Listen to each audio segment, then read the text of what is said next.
안녕하세요, 아르지나입니다. 이번 영상은 소니 알파 7C 리뷰 2부 화질 테스트입니다. 비교 대상으로 바디는 소니 크롭바디 플래그십인 알파 6600을 준비했고요. 그리고 새로 나온 번들 렌즈는 24105G 렌즈하고 한번 비교해 보죠. 소니 크롭바디 유저분들 중에서 알파 7C로 풀프레임 입문을 해볼까 고민하는 분들도 상당히 많이 계시죠. 그런데 알파 7 마크 3하고 비교한 리뷰는 많아도 크롭바디하고 제대로 비교를 해본 사례는 별로 없더라고요. 그래서 제가 크롭바디하고 제대로 한번 비교해 드리겠습니다. 저는 블로그 시절부터 카메라를 리뷰할 때 후보정 없이 날 것 그대로의 결과를 항상 보여드리는데요. 이번 영상에서 보여드리는 모든 사진들도 바디 기본 설정의 오토 모드로 촬영한 원본 그대로입니다. 그리고 저는 가능하면 외부 변수를 최소화해서 화질을 비교해보고 싶었는데요. 렌즈 중앙부터 주변부까지 화질을 테스트할 수 있도록 2달러 지폐를 쭉 붙여서 촬영했습니다. 지폐를 사용하는 이유는 일단 일반적으로 구할 수 있는 인쇄물 중에서 퀄리티가 제일 좋고요. 다른 분들도 실물을 직접 구해서 볼 수 있기 때문입니다. 나중에 보시면 아시겠지만 일반적인 테스트 패턴보다 실제로 쉽게 접할 수 있는 지폐로 보여드리면 화질이 눈으로 바로 이해가 됩니다. 그럼 본격적으로 소니 알파 7C 화질 테스트 리뷰 시작하겠습니다. 디자인에 대해서는 리뷰 일부를 참고해 주세요. 소니 알파 7C에서 화질의 핵심은 역시 풀프레임 2420만 화소 센서죠. 2년 전에 출시된 알파 7 마크 3하고 똑같은 센서인데요. 이 센서가 이면 조사나 구리 배선 같은 고급 설계가 적용되어 있어서 지금 시점에서도 충분히 우수한 화질을 제공합니다. 게다가 알파 7C는 알파 7 R4에 적용된 최신 컬러 사이언스가 적용되어 있어서 실제 화질은 더 좋더라고요. 참고로 1.5배 크롭 바디인 알파 6600도 화소수는 똑같이 2420만 화소입니다. 센서 화소수가 같은데 면적이 줄어들면 그만큼 물리적인 픽셀 크기가 작아질 수밖에 없죠. 픽셀 크기가 작아지면 노이즈의 영향을 받기가 쉬워지는데요. 그래서 센서는 무조건 클수록 화질에 유리합니다. 이 센서 크기 차이 하나만으로도 크롭 바디에서 알파 7C로 업그레이드 할 이유가 충분합니다. 알파 7C와 알파 6600이 가격 차이가 3-40만원 정도인데요. 화질 차이를 감안하면 그 40만원 값어치를 하고도 남습니다. 이쯤에서 바로 알파 7C와 알파 6600의 화질을 ISO 감도별로 비교해서 보여드릴게요. 두 바디를 테스트해보면 알파 6600은 ISO 800 정도부터 슬슬 입자가 거칠어지기 시작합니다.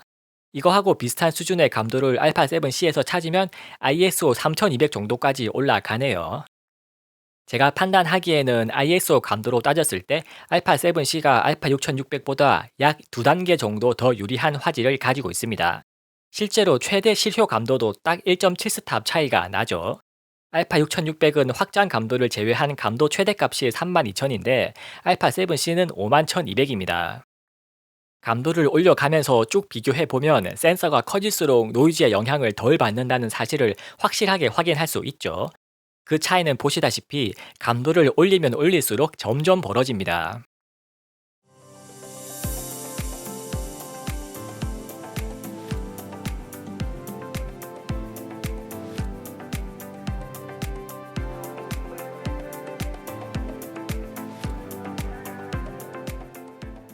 이번엔 똑같은 조건에서 동영상 화질 차이를 캡처해서 비교해 보죠.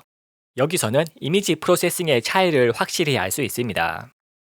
동일한 노출에서 알파 6600은 명암이 과장돼서 밝은 부분이 떡지는 현상이 쉽게 보이더라고요. 게다가 화이트 밸런스도 실내에서는 약간 누런 초록기가 도는 경향이 있습니다. 반면에 알파 7C는 톤 밸런스나 오토 화이트 밸런스도 훨씬 안정적인 모습을 보여주네요. 알파 6600도 작년에 나온 바디라서 이미지 처리가 결코 나쁜 게 아닌데 알파 7C에 적용된 최신 이미지 프로세싱이 확실히 더 좋은 게 느껴집니다. FHD 영상 화질에서는 두 바디의 또 다른 특성이 보이는데요. 알파 6600이 기본 설정에서 이미지를 인위적으로 선명하게 만드는 느낌이 있습니다. 반면에 알파 7C는 전체적인 톤과 선명도가 훨씬 자연스럽게 느껴지네요. 다만 소니 알파 미러리스 바디들이 기본적으로 FHD 동영상 화질은 별로 좋은 편이 아닙니다. 그래서 화질을 중시할 때는 FHD 영상으로 최종 인코딩을 하더라도 4K로 촬영해서 다운사이즈 편집을 하는 것을 추천드리고 싶네요. 한편으로 소니 알파 미러리스 카메라의 강점은 화질뿐만 아니라 오토포커스도 꼽을 수 있습니다. 알파 7C에도 화면 전체의 93%를 커버하는 고속 하이브리드 AF 시스템이 탑재되어 있죠. 소니 바디를 쓸 때마다 오토포커스 성능에 늘 감탄합니다. 소니 최신 바디들은 동영상 촬영에서도 리얼타임 IAF를 지원합니다. 다만 소니 알파 7C는 영상 촬영에서 IAF를 쓰려면 FHD 60프레임 이하에서만 가능하고요. 영상 촬영 시의 동물 AF는 지원하지 않습니다. 리얼타임 IAF가 CPU 성능을 워낙 많이 먹기 때문에 기본적으로 이미지 처리에 연산이 많이 필요한 영상 촬영에선 제약이 좀 있네요.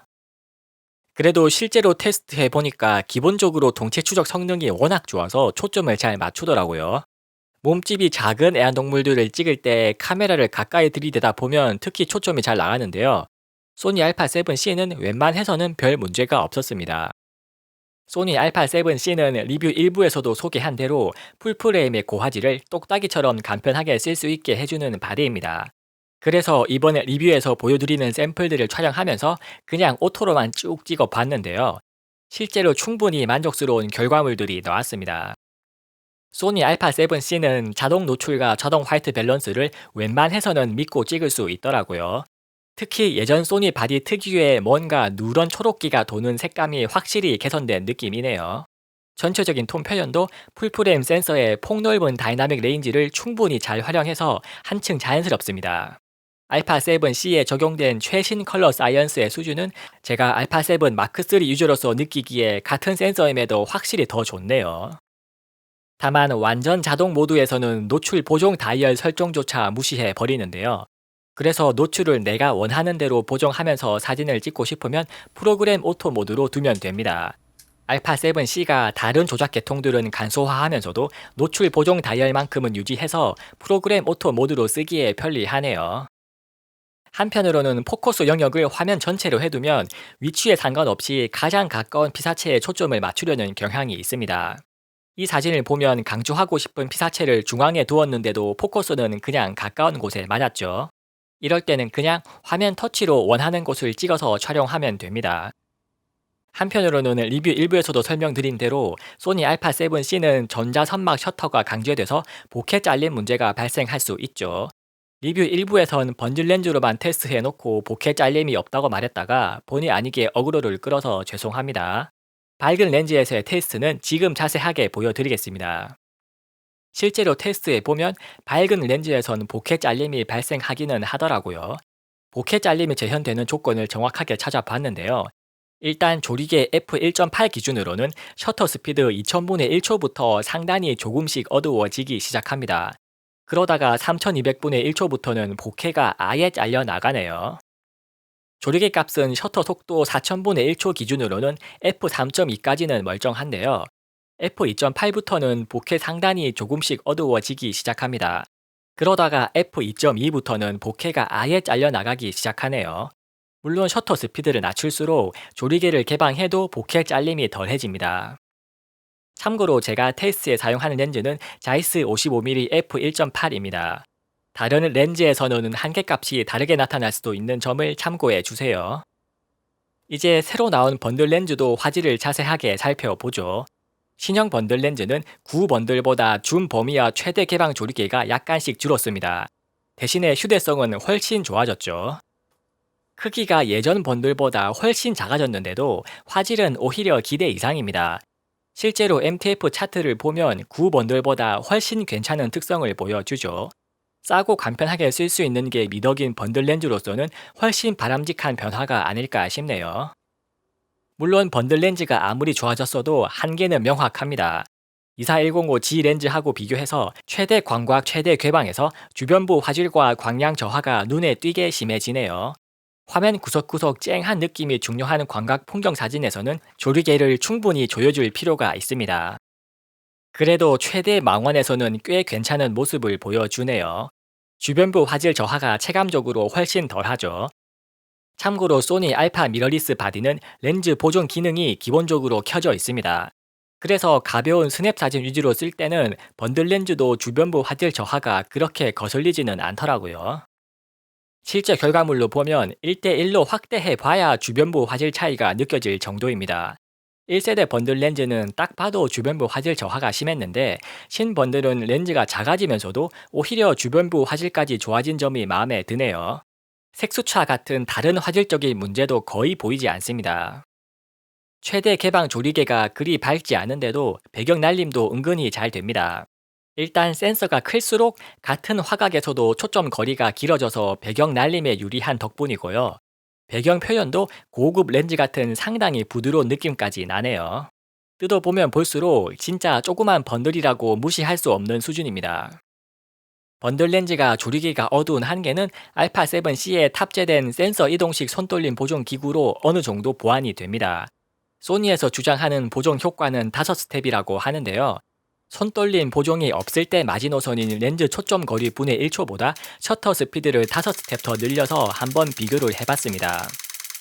60mm에서 0.5초 정도면 손떨림 보정이 없이는 사진을 건지는 게 아예 불가능한데요. 스테디 샷을 켜면 리사이즈를 한다는 가정하에 10장 중에 한두 장 정도는 건질 수 있습니다. 광학식 손떨림 보정이 얼마나 위대한지 새삼 알 수 있죠. 참고로 손떨림 기구를 탑재한 렌즈를 마운트하면 양쪽의 손떨림 보정 기구를 조합해서 하이브리드 방식으로 동작합니다. 그런데 OSS가 탑재된 24105G 렌즈가 오히려 사진이 전체적으로 더 흐리게 나왔네요. 아마도 24105G가 번들보다 크고 무거워서 물리적으로 손떨림에 더 취약하지 않나 싶네요. 리뷰 마지막으로 드리고 싶은 말씀은 이왕 200만원쯤 하는 풀프레임 바디를 산다면 렌즈도 그에 맞게 적당히 투자를 하는 것을 추천드리고 싶네요. 그렇다고 바디보다 더 비싼 소니 G 마스터 렌즈까지 가기에는 컴팩트 풀프레임 바디라는 α7C의 컨셉과는 좀 안 맞는 느낌도 있고요. 렌즈 예산으로 100만원 근처까지만 봐도 작고 화질 좋은 렌즈들이 얼마든지 있습니다. 신번들 렌즈에서 업그레이드 할 만한 렌즈로는 가장 무난하게는 탐론 2875 f2.8을 꼽을 수 있겠고요.